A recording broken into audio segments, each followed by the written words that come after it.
크림과 패권을 둘러싼 피해 전쟁. 두 번째, 우크라이나 전쟁입니다. 2022년부터 현재. 푸틴은 왜 우크라이나를 침공했을까? 우크라이나는 동쪽으로 러시아, 북쪽으로 벨라루스, 서쪽으로 폴란드, 헝가리, 루마니아와 국경을 이루고 남쪽으로는 흑해에 맞닿아 있다. 국토 면적으로만 따지면 유럽에서 러시아 다음으로 큰 나라이다. 비옥한 흑토와 풍부한 지하자원을 보유한 우크라이나는 9세기 후반에 동유럽 슬라브 지구대에 세운 키이우, 러시아어로는 키예프죠. 키이우 루스라는 나라의 중심 지역이었다. 키이우 루스는 오늘날의 우크라이나, 러시아, 벨라루스의 기원이 되는 나라인데 키이우의 이름을 따서 국명이 지어졌듯이 키이우를 중심으로 지금의 우크라이나가 키이우 루스의 중심지였다. 우크라이나의 불운한 운명은 13세기 몽골 제국의 침략과 함께 찾아왔다. 1236년에 칭기즈칸의 손자 바투가 키이우 루스를 침략해서 키이우를 완전히 파괴하고 키이우 루스를 멸망시켰다. 당시 키이우 인구가 5만 명이었는데 단지 2천 명 정도만 살아남을 정도로 키이우는 무자비한 학살과 약탈로 폐허가 되었다. 몽골 침략으로 키이우가 몰락하자 당시 키이우에 비해 작은 도시 공국이었던 모스크바가 그 지역 중심으로 떠올랐다. 모스크바 공국은 몽골 제국에 협조하면서 주변 지역을 합병하며 세력을 키웠다. 몽골 제국이 물러난 이후 16세기에 우크라이나는 한때 폴란드에 합병되기도 했지만 이후 19세기까지 대부분의 우크라이나 영토는 러시아 제국에 통합되었고 일부는 오스트리아 헝가리 제국의 지배 아래 들어갔다. 20세기에 들어서 우크라이나는 거대한 세계사의 소용들에 휩싸였다.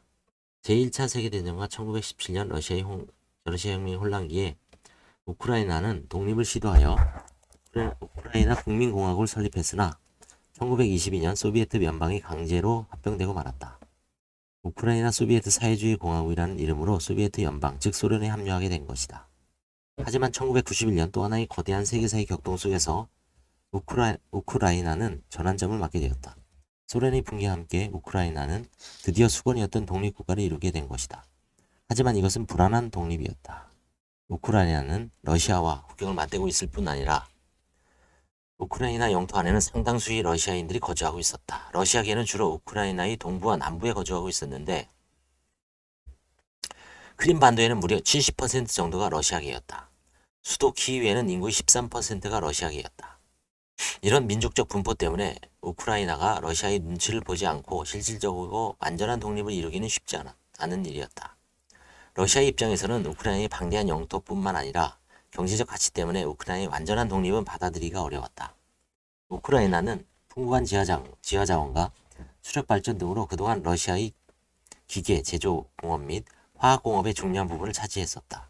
무엇보다도 유럽은 천연가스의 40%를 러시아에서 공급받는데 그 공급 파이프라인의 80%가 우크라이나를 통과하기 때문에 우크라이나의 파이프라인에 문제가 생긴다면 러시아로서는 심각한 경제적 위기를 맞을 수밖에 없었다. 게다가 우크라이나는 세계 4대 곡창지대 하나로서 밀, 옥수수, 보리 같은 곡물이 주요 생산지이고 축산도 발달해 있어 소련이 가장 중요한 농목축 지역이었다. 이런 곳이 완전한 독립국가로 자리를 잡게 된다면 러시아로서는 큰 손실이 아닐 수 없었다. 우크라이나인들이 분노와 증오, 그 시작. 우크라이나의 지정학적 위치와 경제적 조건을 놓고 볼 때 우크라이나가 독립을 위해 러시아와 우적 관계를 유지할 수만 있다면 양국이 함께 유인할 수 있는 여건을 충분히 갖추고 있었다. 하지만 두 민족의 오랜 역사적 기억은 그 가능성을 희박하게 만들었다. 무엇보다도 소련 시대에 대한 우크라이나인들의 기억에는 분노와 증오가 가득했다. 결정적인 계기는 1930년부터 스탈린이 우크라이나에 집단 농장 체제를 도입한 것이었다. 농업 생산량을 극대화시킨다는 명분으로 우크라이나 농부들을 국가가 운영하는 집단 농장으로 몰아넣었다. 이 과정에서 농부들은 땅과 재산을 몰수당했고 집단 농장으로 이주를 거부하는 농민들은 총살당하거나 시베리아 강제 수용소로 보내졌다. 집단 농장화 정책은 우크라이나의 대기근을 촉발했고 1932년에서 1933년 사이에만 수백만 명이 목숨을 앗아갔다. 스탈린이 통치 동안 우크라이나에서 기근으로 사망한 숫자는 적게는 800만 명에서 많게는 1000만 명 이상으로 추산된다. 이를 가리켜 굶주림을 통한 살해란 의미의 홀로도모르라고 한다. 굶주림, 홀드, 홀로드, 살해, 모르. 그래서 합쳐서 홀로도모르라고 한다. 제2차 세계대전에서 나치 독일이 유대인 학살, 즉 홀로코스트를 유대인들이 잊지 못하듯 우크라이나인들은 홀로도모르를 잊지 못한다. 제2차 세계대전이 발발하자 우크라이나는 또다시 비극을 맞게 되었다. 1941년 중순 독일군이 우크라이나를 침공하면서 소련과의 동부전선 전투를 개시했다. 독일군은 키우에서 역사상 최대 규모의 소련군 포위작전을 펼쳤다. 약 70만 명의 소련군이 목숨을 잃었던 이 작전에서 수천 명의 우크라이나인들도 목숨을 잃었다. 제2차 세계대전 중에 800만 명에 이르는 우크라이나인들이 사망했다. 군인 사망자로 보면 소련군 사망자는 1100만 명인데 그 중에서 270만 명이 우크라이나인들이었다. 전쟁 전에 4170만 명이 우크라이나에 살았는데 전쟁이 끝날 때 2740만 명만이 남아있었다. 약 1500만 명이나 되는 우크라이나인들이 전쟁 중에 사망했거나 우크라이나를 떠났다는 것이다. 전쟁 후 소련은 우크라이나가 전쟁으로 받은 희생과 전쟁에 대한 공헌도를 상기하곤 했다. 소련에서 전쟁 영웅으로 포상을 받은 사람들 중에서 18.2%가 우크라이나인이었다. 그렇다고 해서 제2차 세계대전을 계기로 우크라이나 소련의 관계가 우호적으로 변하지는 않았다. 스탈린의 철권 통치로 수백만 명이 희생된 우크라이나인들이 쉽게 소련의 우호적인 감정을 가질 수는 없었다. 게다가 전쟁을 치르면서 드러난 우크라이나 내의 민족적 분열도 전후 우크라이나의 진정한 통합의 걸림돌이 되었다. 전쟁 중에 우크라이나에서 유대인 150만 명이 학살되었는데 학살에 가담한 친나치 우크라이나인들에 대한 러시아계의 따가운 시선은 우크라이나인과 러시아인의 분열과 갈등의 씨앗이 되었다. 제2차 세계대전 중에 나치에 협조한 우크라이나인들에 대한 조사와 연구는 지금도 계속되고 있는데 대체로 그들은 소수의 극단적인 우크라이나 민족주의자들이었다. 하지만 러시아인들은 지금까지도 우크라이나인들을 지나친 백인 우월주의들이라고 몰아붙여 비판을 멈추지 않고 있다. 두 나라 악연이 시초가 된 370년 전의 조약.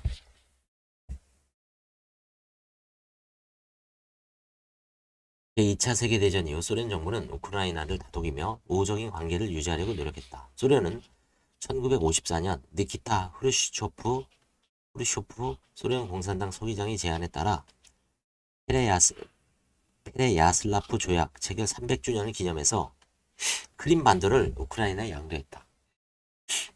페레야슬라프 조약은 1654년 카자크 수장국 우크라이나와 루스 짜르국 러시아 간에 체결한 조약으로 두 나라가 연합해서 카톨릭 국가인 폴란드에 맞서 싸우자는 내용을 골자로 한다. 하지만 러시아는 중간에 일방적으로 전쟁을 멈추고 폴란드와 평화협정을 맺은 후 우크라이나 영토를 폴란드와 나눠 가졌다. 이 조약은 현재까지도 양국 갈등이 불씨가 되고 있는데 러시아는 카자크에게 군사를 원조하고 카자크는 러시아 황제에게 충성을 맹세한다는 조약을 내용을 놓고 양국의 해석이 엇갈리기 때문이다.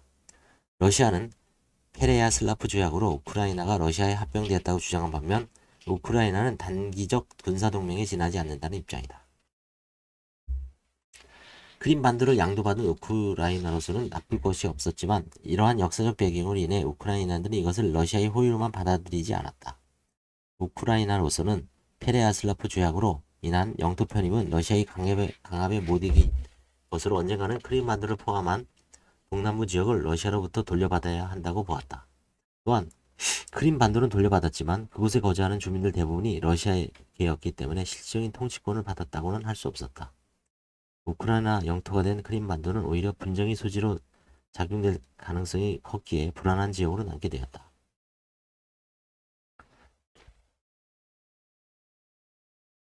크림반도의 애매하고 불안한 상황은 1991년 소련이 해체되면서 곧바로 현실이 되었다. 소련이 해체되자 크림반도 주민들은 크림 자치공화국을 세우고 완전한 독립을 위한 개헌안을 채택했다. 우크라이나 정부는 완전한 독립을 허락하지 않았다. 크림반도의 러시아계는 격렬한 항의 시위를 전개했고 논란 끝에 크림 자치공화국은 우크라이나로부터 자치를 인정받고 우크라이나에 잔류하기로 합의했다. 하지만 크림반도의 러시아계는 우크라이나 국민이 아니라 러시아 국민으로 행세했기에 여전히 분쟁의 소지가 다분했다. 크림반도의 불안정과 함께 우크라이나가 당면한 또 다른 문제는 소련으로부터 물려받은 핵무기였다. 우크라이나는 세계에서 세 번째로 많은 핵무기 보유국으로서 1900개 정도의 전략 핵탄두와 176개의 대륙간 탄도미사일, 44대의 전략 폭격기를 보유하고 있었다. 만약 우크라이나가 핵무기를 이용해서 국익을 추구하려고 한다면 이는 러시아와 서방 국가들, 특히 북대서양 조약기구 나토에 중대한 위협이 될 수가 있었다. 다행히 우크라이나는 1994년 핵 확산 방지 조약 NPT에 가입하고 모든 무기를 러시아에 돌려주었다. 우크라이나는 인력, 기술력 그리고 재원에서 러시아의 도움 없이는 핵을 관리할 능력이 없었기에 핵을 포기하는 대가로 러시아로부터 경제援助를 받고 나토로부터 영토 및 정치적 독립을 보장받는 것이 실리적으로 판단했다. 우크라이나가 핵 확산 방지 조약에 가입한 또 다른 이유는 나토에 가입하고자 했기 때문이다. 하지만 이것은 러시아의 심기를 건드릴 가능성이 크기 때문에 조심스럽게 접근해야 했다. 소련 해체 이후 러시아의 가장 큰 우려는 나토의 동진 정책이었다. 구소련 영향권에 있던 동부 유럽 국가들은 끊임없이 나토 회원국이 되길 원했고 러시아는 그것을 막으려고 했다. 그럼에도 1999년에 체코, 폴란드, 헝가리가 나토 회원국에 가입했다. 러시아는 우크라이나의 나토 회원국 가입은 결코 용납하지 않을 것이라고 경고했다. 우크라이나가 나토 회원국들과 러시아 사이 완충 지역으로서 러시아의 안보를 위한 최후의 보호로 남기를 원한 것이다. 민족주의와 포퓰리즘에 기대어 영웅이 된 푸틴. 소련 해체로 생성된 독립국가들과 러시아의 최우선 과제는 변환기 혼란을 극복하고 경제적 안정을 확보하는 것이었다. 미국과 유럽연합은 소련 해체 이후 러시아가 경제적으로 연착륙하도록 돕는 것을 최우선 과제로 삼았다. 클린턴 대통령과 국제통화기금 IMF는 러시아 연방의 초대 대통령 보리스 엘친을 지원해서 러시아 경제가 소생하도록 도왔다. 하지만 공산주의에서 자본주의의 전환은 쉽지 않았다. 새로운 체제와 자유민주주의 결합은 삐걱거리면서 곳곳에서 불협화음이 발생했다. 러시아 정부 내 부패는 만연했고 금융기관은 새로운 금융체제를 구축하는 데 무능했다. 결국 1998년에 만성적인 재정적자, 재정경영 미숙 등으로 러시아 정부와 러시아 중앙은행은 루블화를 평가절하하고 부채를 상환하지 못하는 금융위기를 맞게 되었다. 이러한 경제위기로 인한 소득 불평등과 빈부격차의 폭발적인 증가는 자본주의 체제로의 전환에 대한 러시아인들의 불만을 증폭시켰다. 이런 상황에서 2000년에 블라디미르 푸틴이 대통령에 당선되었다. 국민들은 그가 약 10년간 지속된 러시아의 혼란을 잠재우며 부강하고 강한 러시아를 건설할 수 있을 것이라고 기대했다. 푸틴은 특권 계층을 척결하고 러시아의 경제를 일정 부분 보완하는 데 성공했다. 러시아가 1998년 금융위기를 벗어나게 된 1차적인 배경은 석유 및 천연가스의 국제가격이 상승하기 때문이었지만 푸틴이 재임 기간 중에 경기가 회복되면서 푸틴의 인기는 높아갔다.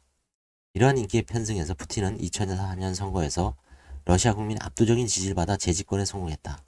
푸틴은 계속해서 강한 러시아 건설을 외치고 자신이 카리스마를 과시하며 스트롱맨 이미지를 부각했다. 그는 또한 반서방 외교를 기조로 러시아의 패권을 유지하려 했고 이를 위해서 크림반도 강제 합병과 같은 러시아 민족주의를 부추기는 등 포퓰리즘 정책을 펴면서 인기몰이를 했다. 푸틴은 러시아가 그동안 어렵게 획득하고 세워나가고 있던 민주주의를 파괴하고 갈수록 1인 독재 정신 집권 체제를 강화하기 시작했다. 70여 년간 지속된 공산주의 체제가 자유민주주의로 전환되기 위해선 수많은 시행착오와 혼란이 따를 수밖에 없었지만 러시아인들은 현실에 불만이 컸으며 그 불만은 민족주의에 유용한 토양을 제공했다. 결국 민족주의와 포퓰리즘에 기댄 푸틴이 러시아의 독재자이자 영웅이 되었다. 민주주의에 나선 러시아인들은 독재의 위험성보다는 민족의 장애심을 높여줄 영웅에 환호했다.